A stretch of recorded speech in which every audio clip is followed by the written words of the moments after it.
Welcome everybody back to Boost Motion, guys, and today I want to talk about it. There's two different coolant pumps you guys can get for your Q50 Q60 and even possibly Nissan Z VR30, but they haven't really got into that yet. So which one should you guys choose? And pretty much is a confusion. Which one should you guys get? Because y'all don't even know what to get. So let's go jump into the video. First thing, shout out to my whole Boost Motion family. I know you guys have already hit the like button. Thank you guys for your support. And if you're new to the Boost Motion channel, well, I'm Boost Motion, Nissan Infiniti enthusiast, car enthusiast. I report the news. Also, even though I don't have an Infiniti anymore, I still try to make these videos, these helpful videos for you guys, because there are confusions out there on what you should do and how you should get it done. So that's what we're going to do in this video. All right. So if you have a VR30 Q50 Q60, if you have a red sport or non-red sport, there's going to be a difference. For the charger and the coolers, you have two different pumps, right? If you have a red sport, you get two pumps. If you have a non-red sport, you get one pump. The additional second pump is really good for flow and to move that coolant around so that your car won't heat soak as fast, and it can keep because of the added power, you can actually have consistent power just a little bit longer because it keeps the flow of the coolant moving around. Just leave it like that. The one pump works, but the car will heat soak faster because it's just not moving the coolant around fast enough in the charge air system. Just keep it that simple, okay? So AMS about 3 years ago came out with this auxiliary intercooler pump kit. Now this was only for the non-red sport guys because the red sport guys had two. So ever since then, pretty much there was never any upgraded pumps for the coolant system. We've been running on OEMs for pretty much. The OEM one for the non-red sports is pretty much just another secondary pump that is controlled by the ECU. And you're just up to red sport levels of coolant capacity and how coolant moves around, or how coolant moves around the system, right? Cool. Now Z1 Motorsports came out with their upgraded coolant kit. Now, this one is a little bit more information about it. So they came out with their intercooler pump upgrade kit. Now, this one isn't like the Z1 Motorsports kit where they give you like another OEM pump and you just go up to red sport levels. This kit is actually an upgrade for the red sport and the non-red sport guys. What do you mean, Boost? I don't understand what you're talking about here. All right, so I'm going to show a quick video from Z1 Motorsports, so hope we're going to do a quick reaction to it, and it's going to give a little bit more information. But so you guys can understand, if you have a non-red sport, right, you'll add the secondary pump. But this pump is actually larger than the secondary pump that comes on OEM from factory, so it flows more coolant around the system. It's an actual upgrade. And with this coolant pump that's from Z1 Motorsports, you'll actually be above red sport levels of coolant moving around the system. If you have a red sport now, what you'll do in this one is you'll actually replace the secondary water pump, which is I'm assuming this one is by the heat exchanger, and you'll actually increase the flow about to the same level, of course, but you increase the flow to a higher percentage. So that it is an upgrade for the red sports, but just not much as an upgrade it is for non-red sports. All right. So let's quickly, and also this one is actually controlled through a different unit that controls the coolant and pump flow.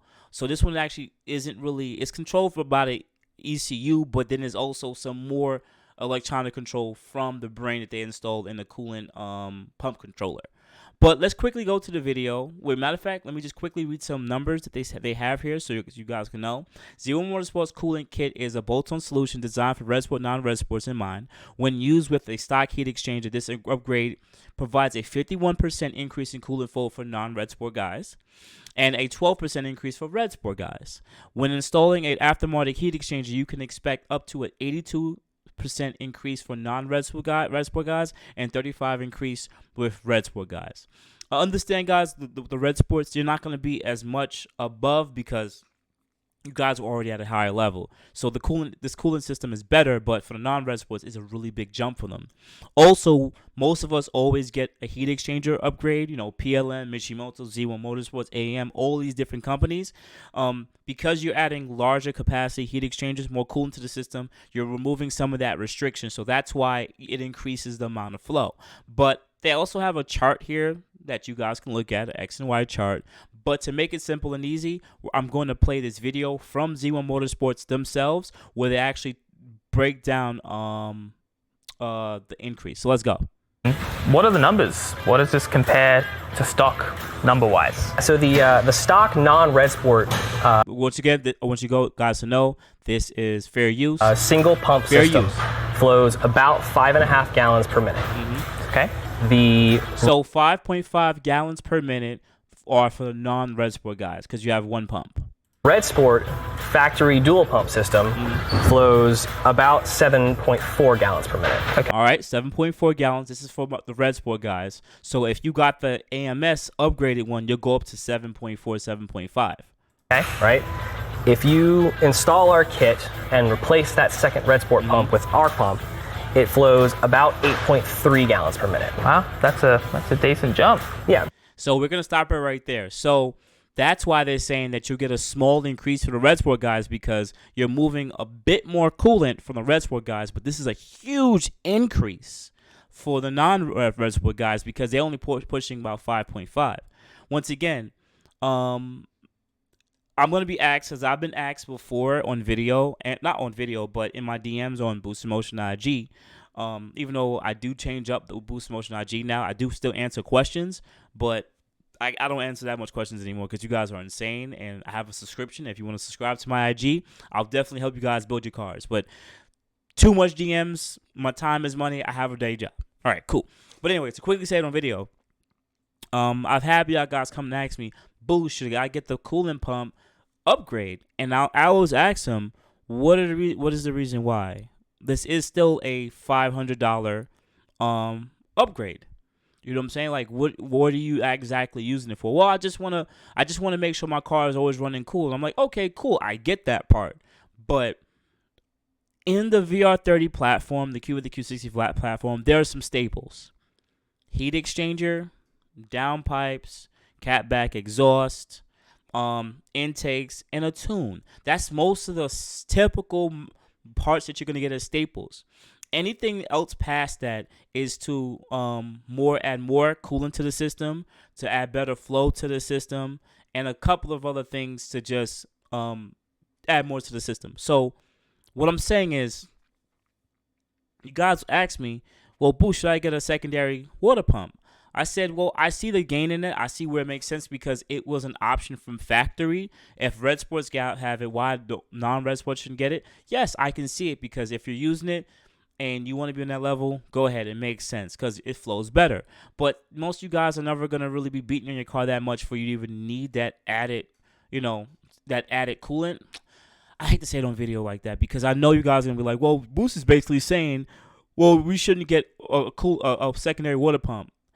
I'm just saying, if this is your car, you're not really racing it often or beating on it often, to spend $500 and then if you're not doing it yourself, you're going to take it to a shop that's going to charge you 2-3 hours to install it. You have to get the air pocket out the system. I don't really see the sense in doing it. You have an upgraded heat exchanger, you're fine. Chill. This platform has been around a long time. Unless you're going to the racetrack often or you live in a really hot place and you know you're going to be doing pulls on the highway a lot. Once again, not saying that not getting a secondary coolant pump will be good. It'll be definitely great, but sometimes just adding all these parts to your car, knowing that it just adds more complications to the car and more issues may arise because who you might take it to might mess it up. That's just me saying it because sometimes people just mess things up, and the added price for it, it's like it doesn't give you direct power. It just makes your car more consistent. Once again, if you're racing often or you're to track, I see the sense on why you would do it. So, but nonetheless, I think this is a great upgrade. I think this is an actual upgrade for the coolant system that I think is great. I actually am behind this. When the AMS one came out, I was all over it, like this is super dope. But I sat there and said, this doesn't help my own specific life with my Q50. I didn't see the sense of spending $500-$600 on it. I'm like, okay, I have a secondary water pump. Okay, cool. Now, if you're a person chasing times, you're in a hot place, and you do a lot of pulls, I see why it's necessary. So if you're on the line of full performance, always full send, add the pump. If you're just a regular day person, just chilling, don't add this to your system. Some of you guys care about warranties and all this. This is one thing you would have to take out from the system if there ever was a big problem under warranty, because technically it's not supposed to be there. It's supposed to be there. You know what I'm saying? But if you had an OEM one, wink, wink, an OEM stock red sport pump, technically they wouldn't say that because it's supposed to technically be there. Wink, wink, wink. This one flies under the radar. But nonetheless, outside of that, guys, much love to Z1 Motorsports. Much love for AMS. You guys could pick your poison now. Like, you guys could do what you got to do. Like, at the end of the day, it's a good time to be now in the Q50 Q60 platform because more and more parts and options are coming out, and the car's been out for basically, this motor's been out for 7-8 years now. So it's grandfathered. It's out. So now you guys could actually pick and choose the parts to go get and to modify your pretty much Q50, Q60, and I would assume Nissan Z if they make this one for that car. So outside of that, guys, you have a good morning, good afternoon, good night. Much love. I appreciate you guys for always showing support. You can add me at boostinmotion IG, Facebook. Also, you can send me email at boostinmotion@gmail.com. Otherwise than that, guys, I appreciate you guys. Have a good day. Thank you.